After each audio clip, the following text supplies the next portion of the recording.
இந்த நாள் ஒரு முக்கியமான நாள். நம்முடைய தமிழகத்தின் வரலாற்றில் ஈழத்தமிழர்களுக்கு ஆதரவாக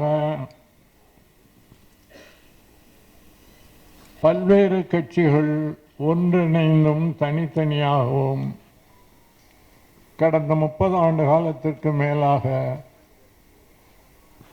நாம் குரல் எழுப்பி வருகிறோம், போராடி வந்திருக்கிறோம். ஆனாலும் கூட நம்முடைய இரத்த உறவுகளான ஈழத்தமிழர்களின் பிரச்சனைக்கு விடிவு என்பது நம்முடைய கண்ணுக்கு தெரியவே இல்லை. அந்த அளவுக்கு இந்த பிரச்சனையில் அநீதிக்கு மேல் அநீதி இழைக்கப்பட்டு வருகிறது. ஈழத்தமிழர்களின் விழிகளிலே பெருகிற நீரை துடைக்க வேண்டிய கடமை நமக்கு உண்டு.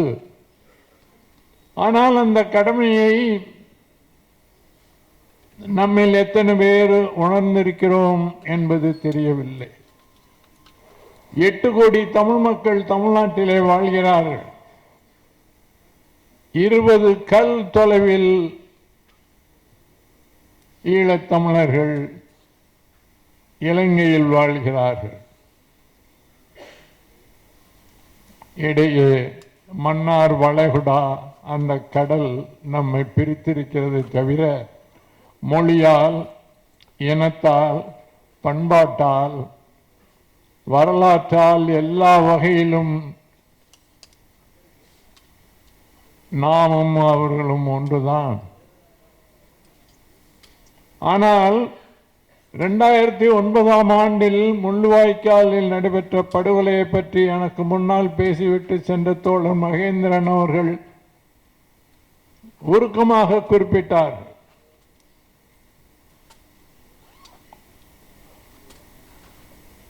ஏறத்தாழ 1.5 லட்சம் தமிழ் மக்கள், ஆண்கள், பெண்கள், குழந்தைகள் என்ற வேறுபாடு இல்லாமல் பதைக்க பதைக்க படுகொலை செய்யப்பட்ட போது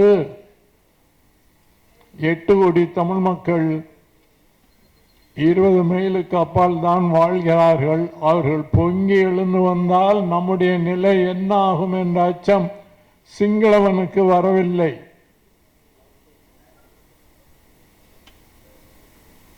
அதற்கு காரணம் அன்றைய இந்திய அரசு. அதற்கு காரணம் அவர்கள் கொடுத்த ஊக்கமும் அவர்கள் செய்த உதவியும் சிங்களவனை யாரை பற்றியும் கவலைப்படாமல் நம்முடைய மக்களை அங்கே கொண்டு குவிப்பதற்கு ஊக்குவித்தது என்று சொன்னால் மிகையாக. நம்முடைய தமிழர் வரலாற்றில் ஈழத்தமிழர்கள் அந்த நாட்டின் பூர்வீக குடிமக்கள் என்பதிலே சந்தேகம் இல்லை. இலங்கை என்ற பெயர் வெள்ளைக்காரன் வந்த பிற்பாடு, அதற்கு முன்னால் வரலாற்று பக்கங்களில் போட்டா இலங்கை தீவு ஒட்டுமொத்தமாக அதற்கு பேர் ஈழம் ஈழம் ஈழம்தான் இருந்தது. வந்தேரிகள் அங்கே தமிழர்கள் அல்லர். வந்தேரிகளாக வந்தவர்கள் சிங்களவர்கள். அங்கே ஒரிசாவிலிருந்து வந்து குடியேறினார்கள். பிற்காலத்தில் ஆதி குடிகளாக அங்கே விளங்கியவர்கள் தமிழர்கள். ஆனால் அவன் நம்முடைய தமிழர்களை வந்தேரிகள் என்று சொல்லி வெளியே போங்கள் என்று சொல்லக்கூடிய துணிவு அவனுக்கு வந்தது. சோழர்களும் பாண்டியர்களும் இங்கே ஆண்ட காலத்தில் ஈழத்தமிழ் மக்களுக்கு அங்கே தமிழ் அரசுகள் இருந்தன. யாழ்ப்பாண அரசும் அங்கே அதற்கு ஏதேனும் ஆபத்து சிங்கள அரசால் ஏற்படுகிற நேரத்தில் சோழ பாண்டிய மன்னர்களின் படைகள் அங்கே சென்று அங்கே தமிழர்களுக்கு உதவி செய்ததை பற்றி வரலாற்றில் நிறைய செய்திகள் உண்டு. ராஜராஜன் காலத்தில் முழு இலங்கையுமே அவனுடைய கட்டுப்பாட்டில் கொண்டு வந்து வைத்திருந்தான். அவன் மகன் ராஜேந்திரன் காலத்தில் இலங்கை மட்டுமல்ல,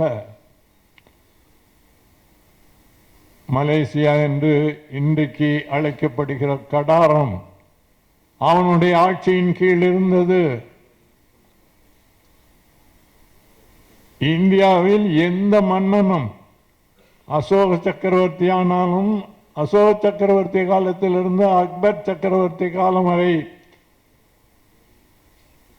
எந்த அரச குலத்தைச் சேர்ந்த மன்னனானாலும் இந்தியாவின் எல்லைக்கு வெளியே அவனுடைய ஆட்சியை விரிவாக்கியதாக பேரரசு அமைத்ததாக வரலாறே கிடையாது. முதலாக கடைசியாகவும் இந்திய இந்த துணைக்கண்டத்திற்கு வெளியே மலேசியா வரை ஒரு விரிந்து பறந்த பேரரசை அமைத்தவன் தமிழனாகிய ராஜேந்திர சோழன் என்பது வரலாற்றில் அழிக்க முடியாதபடி பொறிக்கப்பட்டிருக்கிறது. அந்த ராஜேந்திர சோழன் காலத்தில் அங்கெல்லாம் வாழ்ந்த தமிழர்களுக்கு, அந்த விரிந்து பறந்த பேரரசில் வாழ்ந்த தமிழ் மக்களுக்கு, கடல் கடந்து கிழக்கே சீனம் வரையிலும் மேற்கே கிரேக்கம் ரோமாபுரி வரையிலும் சென்று வணிகம் நடத்திய நம்முடைய தமிழ் வணிகர்களுக்கும் ராஜேந்திர சோழனின் கடற்படை பாதுகாப்பு அளித்தது. அப்படியெல்லாம் உலகம் வியக்க ஆண்ட நம்முடைய பரம்பரை இன்றைக்கு இலங்கையில் இன்னமும் தொடர்ந்து இனப்படுகொலைக்கும், இன்னமும் தொடர்ந்து நிலப்பறிப்புக்கும், இன்னமும் தொடர்ந்து பல்வேறு விதமான துன்பங்களுக்கும் ஆளாகி வருகிறார்கள் என்று சொன்னால், நாமும் அது தமிழர் என்று கொண்டு நாம் இங்கு சும்மா இருப்பது நல்லதா என்று பாரதி பாடினானே, அதை போல ஒரு அவல நிலை நம்முடைய தமிழ் இனத்திற்கு இதற்கு முன்னால் ஏற்பட்டதில்லை. அதை தொடக்க வேண்டிய பொறுப்பும் கடமையும் நமக்கு உண்டு. இன்றைக்கு இந்த கூட்டத்தை மாணவர் அமைப்பு கூட்டியிருக்கிறது என்று சொன்னால் என்ன காரணம்? அதற்கு நம்முடைய தமிழ் மக்களின் போர் பிரகடனம் இந்த கூட்டத்தில் வெளியிடப்பட வேண்டும் என்பதுதான் அவர்களின் நோக்கம். கட்சிகளுக்கு அப்பாற்பட்டு அனைத்து கட்சிகளும், அனைத்து தமிழர்களும் ஒன்றுபட்டு நின்று நாம் இந்த பிரகடனத்தை வெளியிடுவோமானால் சிங்களனுக்கு மட்டுமல்ல, தமிழ் பகைவர்கள் யாராக இருந்தாலும் அவர்களுக்கெல்லாம் அச்சம் ஏற்படும் என்பதிலே சந்தேகம் இல்லை. அந்த நோக்கத்துடன் இந்த மாநாட்டை கூட்டியிருக்கிற மாணவ தோழர்களும் மாணவ தோழர்களையும் அவர்களுக்கு துணையாய் நின்று பணியாற்றிய அனைத்து தோழர்களையும் நான் இங்கே மனமாற பாராட்ட கடமைப்பட்டிருக்கிறேன். அருமை தோழர்களே, இலங்கையில் சிங்கள மக்களும் இன்றைக்கு கொடூரமான ராஜபக்சேக்களுக்கு எதிராக போர்க்கொடியை உயர்த்தி பதவியில் இருந்து விரட்டி அடித்திருக்கிறார்.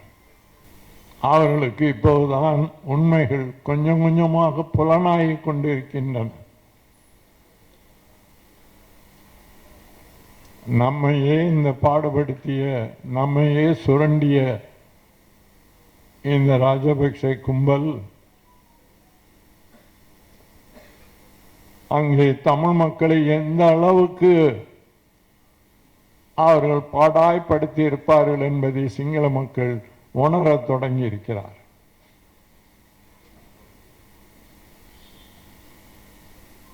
அது மட்டுமல்ல நண்பர்களே, ராஜபக்சேக்கள் இன்றைக்கு ஆட்சியிலே இல்லாவிட்டாலும் மறைமுகமாக அவர்களின் ஆட்சி தொடர்ந்து நடக்கிறது. இன்றைக்கு அந்த நாட்டின் குடியரசுத் தலைவராக இருக்கக்கூடிய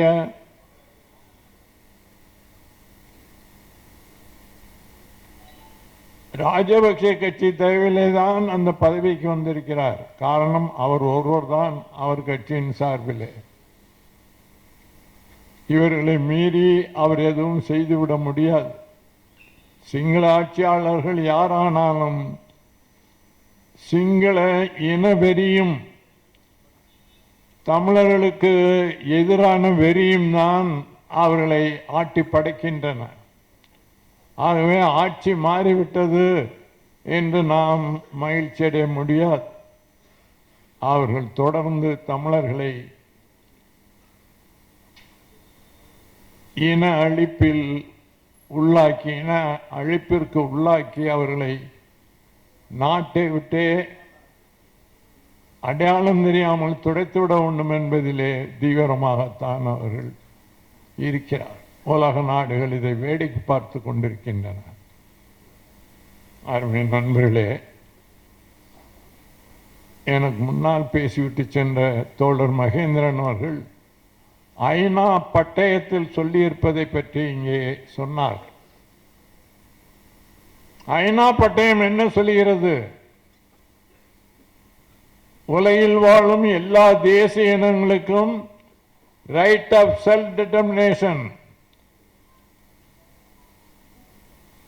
தங்களை பற்றி முடிவெடுக்கக்கூடிய அந்த உரிமை, சுய நிர்ணய உரிமை, தன்னாட்சி உரிமை உண்டு, அனைத்து தேசிய இனங்களுக்கும் உண்டு என்பது ஐநா பட்டயத்திலே பொறிக்கப்பட்டிருக்கிறது. யுனைடெட் நேஷன்ஸ் என்ற பெயர் ஏன் வைத்தார்கள்? எல்லா தேசிய இனங்களும் ஒன்றுபட்டு நிற்கிற ஒரு அமைப்பு இது. யுனைடெட் நேஷன்ஸ் என்பதற்கு, நேஷன் என்றால் தேசிய இனம். தேசிய இனங்கள் ஒன்றுபட்டு நிற்கிறோம், உலகம் பூராவும் வாழக்கூடிய தேசிய இனம் அத்தனையும் ஒன்றுபட்டு நிற்கிறோம் என்பதை வெளிப்படுவதற்காகத்தான் அது பேரே யுனைடெட் நேஷன்ஸ் என்று வைத்தார்கள்.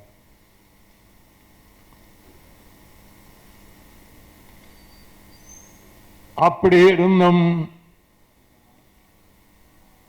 இன்றைக்கு உலகின் பல்வேறு தேசிய இனங்கள் இன அழிப்புக்கும் ஒடுக்குமுறைக்கும் ஆளாகி தவிக்கிறது, இன்றும் நீடிக்கிறது. அதிலே ஒன்றுதான் ஈழத்தமிழ் தேசிய இனம் என்பதை நாம் எண்ணி பார்க்க வேண்டும். அருமை தோழர்களே, பல்வேறு நாடுகள் பல்வேறு தேசிய இனங்களுக்குள் பல்வேறு தேசிய இனங்கள் அங்கே சிக்கிக்கொண்டு இன்னமும் தவிக்கின்றன. பல்வேறு தேசிய இனங்கள் அடக்குமுறைகளுக்கு எதிராக, ஒடுக்குமுறைகளுக்கு எதிராக தங்களுடைய விடுதலை பிரகடனங்களை வெளியிட்டிருக்கிறார்கள். அந்த போராட்டங்களுக்கு உலக நாடுகள் ஆதரவு கொடுத்திருக்கின்றன. நம்முடைய இந்திய துணைக்கண்டத்தில் கூட 1971ஆம் ஆண்டில் அண்டை நாடான பாகிஸ்தானின் கிழக்கு பகுதியான வங்காளதேசம், பாகிஸ்தான் ஒடுக்குமுறையிலிருந்து, பாகிஸ்தானின் உறுதிமொழி திணிப்பிலிருந்து, சர்வதிகார ஆட்சியின் கீழிருந்து எங்களுக்கு விடுதலை வேண்டும் என்று முஜிபுர் ரஹ்மான் அவர்கள் தலைமையிலே போர்க்குரல் எழுப்பிய போது பாகிஸ்தான் இராணுவம் அவர்களை கொடுமையாக ஒடுக்கியது என்பது உங்களுக்கு தெரியும். அதற்கு பிறகு அன்னை இந்திரா காந்தி அவர்கள் பிரதமராக இருந்தபோது அனைத்து கட்சிகளும், இந்தியாவில் எல்லா கட்சிகளும் இணைந்து நின்று இந்திய இராணுவத்தை வங்கதேச மக்களுக்காக உதவிக்கு அனுப்ப வேண்டும் என்று குரல் கொடுத்தன.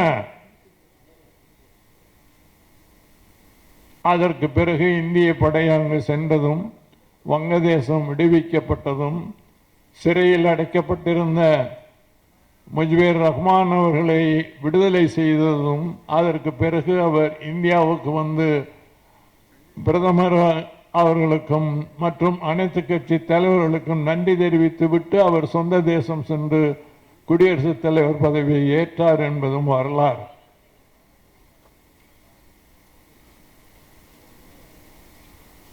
வங்கதேச மக்களுக்கு உதவ வேண்டும் என்று குரல் கொடுத்த அனைத்து கட்சி தலைவர்களும்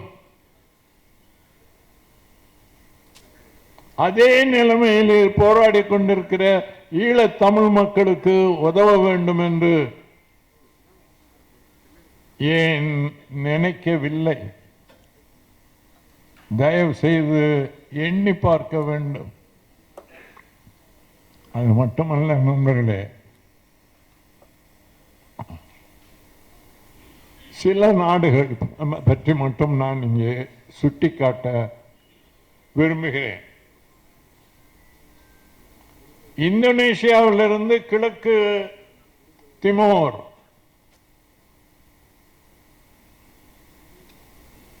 விடுதலை பெறுவதற்கு இதே மாதிரி பிரகடனம் வெளியிட்டு அவர்கள் போராடிய போது உலகம் என்ன செய்தது?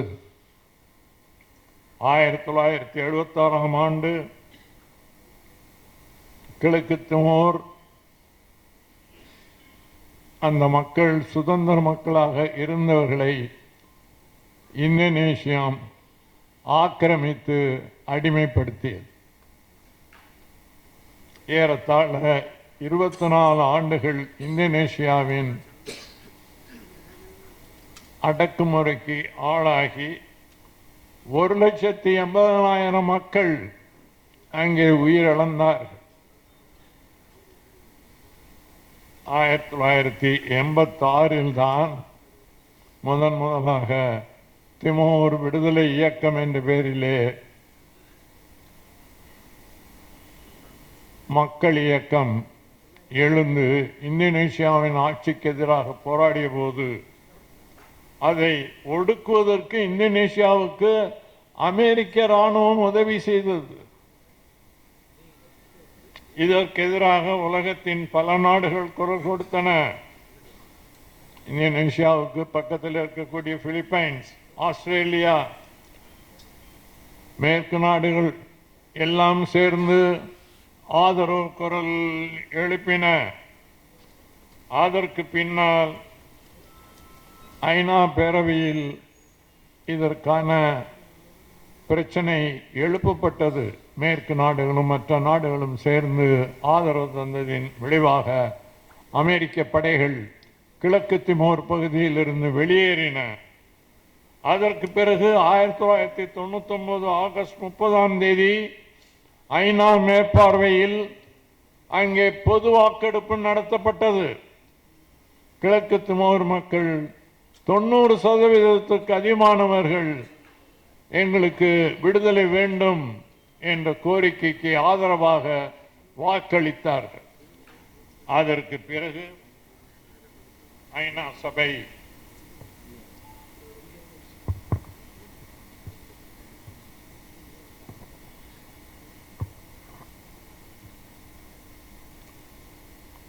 அதை அறிவித்த போது வேறு வழி இல்லாமல் இந்தோனேஷிய அரசு அதை ஏற்றுக்கொள்ள வேண்டிய கட்டாயம் ஏற்பட்டது.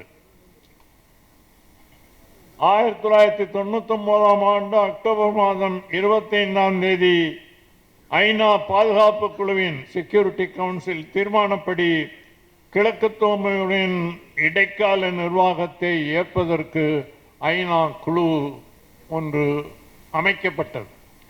அந்த குழு அந்நிய படைகளை எல்லாம் வெளியேற்றி அங்கு பிரச்சனைகளை தீர்த்து புதிய சுதந்திர அரசு அங்கு பதவி ஏற்பதற்கு வழிவகுத்தது என்பது வரலாறு. கிழக்கு திமோர் மக்களுக்கு காட்டிய இந்த உதவியை ஏன் ஈழத்தமிழ் மக்களுக்கு காட்டுவதற்கு ஐநா சபை முன்வரவில்லை என்பதுதான் என்னுடைய கேள்வி. அடுத்தாற்போல் ஒன்று யூகோஸ்லேவியா. உங்களுக்கு தெரியும், ஐரோப்பாவில் உள்ள யூகோஸ்லேவியா அது ஒரு கம்யூனிஸ்ட் நாடாக இருந்தது. அந்த நாட்டில் யூகோஸ்லேவியா என்பது பல்வேறு தேசிய இனங்கள் வாழ்கிற ஒரு கூட்டமைப்பு நாடாக அது திகழ்ந்தது. அந்த நாட்டில் செர்பிய குடியரசு ஒன்று. அந்த செர்பிய குடியரசுக்குள்ளே சுயாட்சி உள்ள ஒரு பகுதியாக கொசவோ திகழ்ந்தது.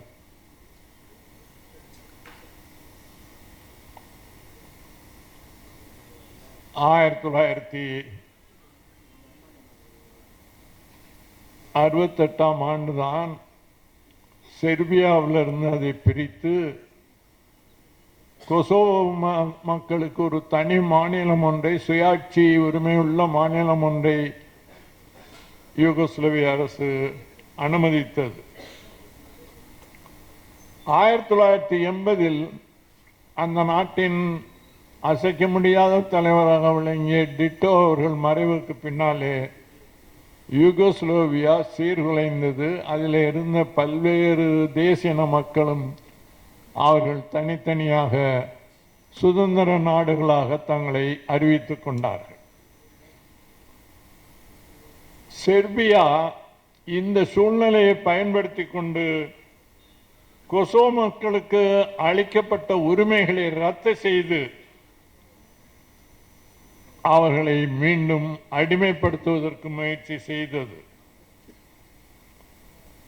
1990 கொசோவோ சட்டமன்றம் கூடி சுதந்திர பிரகடனத்தை வெளியிட்டது. அதை முதலாக அல்பேனியா அங்கீகாரம் செய்தது. செர்பிய படைகள் மீண்டும் கொசோவோவை ஆக்கிரமிப்பதற்கு முயற்சி செய்தன. உலகத்தில் பல்வேறு நாடுகள் இதற்கு எதிர்ப்பு தெரிவித்தார்கள்.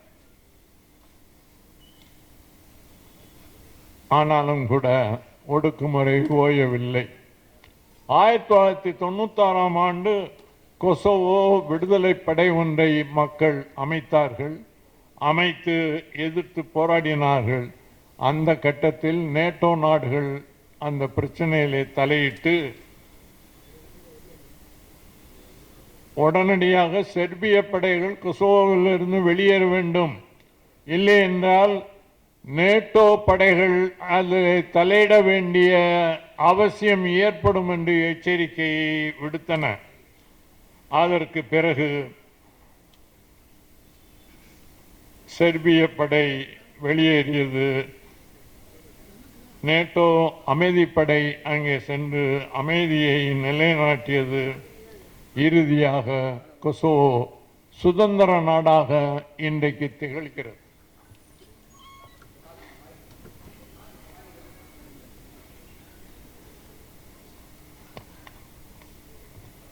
இன்னொரு நாடு ஒன்றையும் இங்கே எடுத்துக்காட்டாக காட்ட விரும்புகிறேன். ஆப்பிரிக்காவில் உள்ள எரித்திரியா இத்தாலியின் காலனி நாடுகளில் ஒன்றாக திகழ்ந்தது. இத்தாலியின் குடியேற்ற நாடு அது. அவர்களின் கீழ் அடிமைப்பட்ட ஒன்றாக அந்த மக்கள் வாழ வேண்டிய நிலையில் சொல்ல முடியாத துன்பங்களுக்கு ஆளானார். 2ஆம் உலகப் போரில் இத்தாலி தோற்கடிக்கப்பட்ட பின்னால், முசோலினியின் இத்தாலி தோற்கடிக்கப்பட்ட பின்னால் பிரிட்டனின் பாதுகாப்பு நாடாக அது மாற்றப்பட்டது. பிரிட்டனிடம் அதை ஒப்படைத்தார்கள். அவர்களை பார்த்து அவர்களுக்கு ஒரு நல்லாட்சியை அமைத்து கொடுங்கள் என்று. ஆனால் 1951 வரை பிரிட்டன் அதை தன்னுடைய காலனி நாடாகவே வைத்திருந்ததை தவிர வேறு எதுவும் அந்த மக்களின் துயரை போக்குவதற்கு எதுவும் செய்யவில்லை. இந்த சூழ்நிலையில் ஐநா பேரவை 1952ஆம் ஆண்டு ஒரு தீர்மானம் நிறைவேற்றி எத்தியோப்பியா கூட்டாட்சியில் எரித்ரியாவை இணைத்து விட்டது.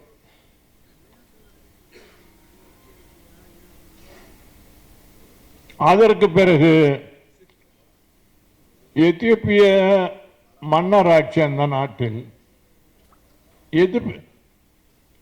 அந்த மன்னராட்சிக்கு எதிராக மக்கள் கொதித்தெழுந்த பிற்பாடு மன்னர் நாட்டை விட்டு ஓடிவிட்டார்.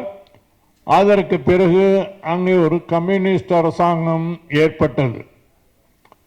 அதற்கு சோவியத் நாடு மற்றும் கம்யூனிஸ்ட் நாடுகள் எல்லாம் ஆதரவு கொடுத்தன. ஆனாலும் எரித்திரிய மக்களின் பிரச்சனையை தீர்ப்பதற்கு எதுவும் முன்வரவில்லை. 1991ஆம் ஆண்டு எரித்திரிய மக்கள் தங்களுடைய சுதந்திர பிரகடனத்தை வெளியிட்டார்கள். 93ஆம் ஆண்டு ஐநா பேரவையின் மேற்பார்வையில் அங்கு பொது வாக்கெடுப்பு நடத்தப்பட்டது. அதற்கு பிறகு எரித்திரிய மக்கள் அளித்த தீர்ப்பு கிணங்க உலக நாடுகள் அதை மடித்து அங்கீகாரம் கொடுத்தன. அருமை நண்பர்களே, உலகின் பல்வேறு தேசிய இனங்கள் இதே போல சுதந்திர பிரகடனங்களை வெளியிட்டு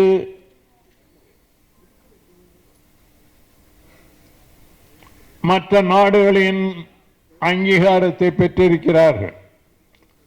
இன்னும் பல பேர், பல தேசிய மக்கள் சுதந்திர பிரகடனம் வெளியிட்டு சுதந்திர நாடான பிறகும் கூட அவர்களை அங்கீகரிப்பதற்கு பல்வேறு நாடுகள் இன்னமும் மறுக்கின்றன. ஐநா பேரவையும் அவர்களை உறுப்பினராக சேர்ப்பதற்கு மறுக்கின்ற நிலைமையும் நீடிக்கிறது.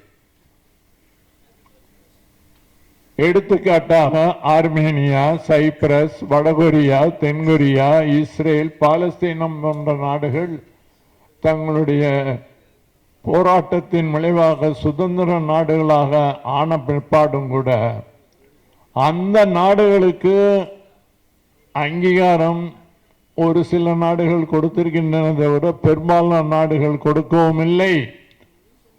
ஐநா பேரவையும் அவர்களை அங்கீகரிக்கவும் இல்லை. இந்த நிலைமை நீடிக்கிறது. எனவே அருமை நண்பர்களே, இன்றைக்கு இருக்கக்கூடிய இந்த சூழ்நிலையில் நம்முடைய தமிழ்நாட்டு மக்கள் ஒன்றுபட்டு நின்று தமிழீழ சுதந்திர பிரகடனத்திற்கு ஆதரவாக நாம் குரல் கொடுப்போமானால் இந்தியாவின் பிற மாநிலங்களிலே வாழக்கூடிய மக்களையும் நம்மோடு இணைத்துக் கொண்டு ஈழ மக்களின் விடுதலைக்காக குரல் கொடுக்க தூண்ட முடியும்.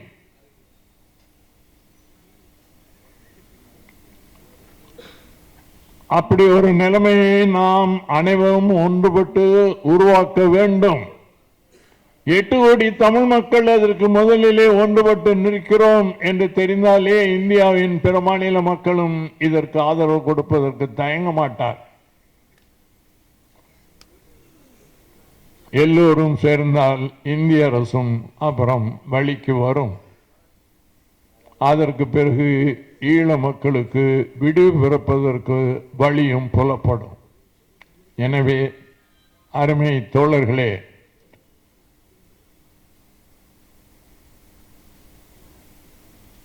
ஏற்கனவே தமிழ்நாடு சட்டமன்றத்தில் அன்றைக்கு ஜெயலலிதா அம்மையார் அவர்கள் ஆட்சி இங்கே இருந்தபோது தமிழ்நாடு சட்டசபை ஒரு தீர்மானம் ஏகமனதாக நிறைவேற்றியிருக்கிறது.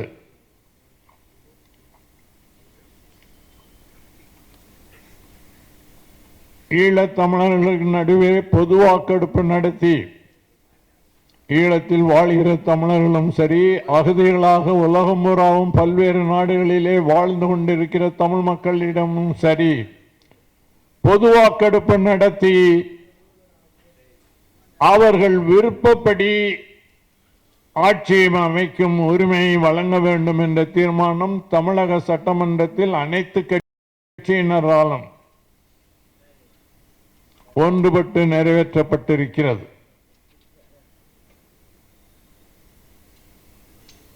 அதே போல இப்போதும் 8 கோடி தமிழ் மக்களும் ஒன்றிணைந்து நின்று குரல் கொடுப்போமானால் சாதி மத வேறுபாடுகளை, கட்சி வேறுபாடுகளை கணைந்து அனைவரும் தமிழர்கள் என்ற முறையில் நம்முடைய உதவி கரங்களை ஈழத்தமிழர்களுக்கு நீட்ட வேண்டிய வேளை வந்துவிட்டது.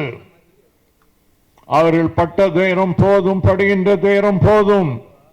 இன்னமும் தொடர்ந்து அவர்கள் இன அழிப்புக்கு ஆளாவதற்கு விடவே கூடாது, அனுமதிக்கவும் கூடாது. அதை நாம் செய்தாக வேண்டிய நோக்கத்தில் தான் மாணவ தோழர்கள் இந்த மாநாட்டை கூட்டியிருக்கிறார்கள். ஆகவே மாணவ தோழர்களின் இந்த வேண்டுகோளை தமிழக மக்கள் ஒன்றுபட்டு ஏற்று நின்று ஈழத்தமிழர்களுக்கு உதவிக்கரங்களை நீட்டுவதற்கு முன்வர வேண்டும் என்ற இந்த மாநாட்டின் நோக்கத்தை நான் இங்கே வழிமொழிந்து என்னுடைய உரையை நிறைவு செய்கிறேன். நன்றி, வணக்கம்.